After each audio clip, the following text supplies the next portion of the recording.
ইনশাআল্লাহ। শুনুন, যদি এই জিহ্বাকে যদি ঠেকাতে পারেন জান্নাত হবে ইনশাআল্লাহ। জিহ্বাকে যদি ঠেকাতে পারেন জান্নাত হবে ইনশাআল্লাহ। জিহ্বাকে যদি ঠেকাতে পারেন জান্নাত হবে ইনশাআল্লাহ। দেখবেন আপনি, প্রমাণ নেবেন, প্রমাণ নেবেন। একটু আমার দিকে তাকান।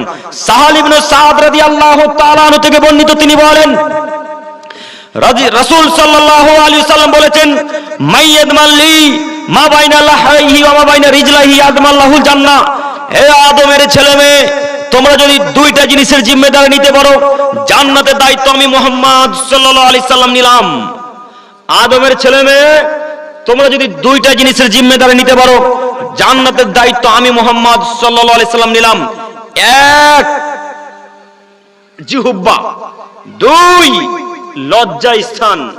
আদমের ছেলে মেয়ে, তোমরা যদি জিহ্বাকে ঠেকাতে পারো, জান্নাত কিভাবে নিয়ে যেতে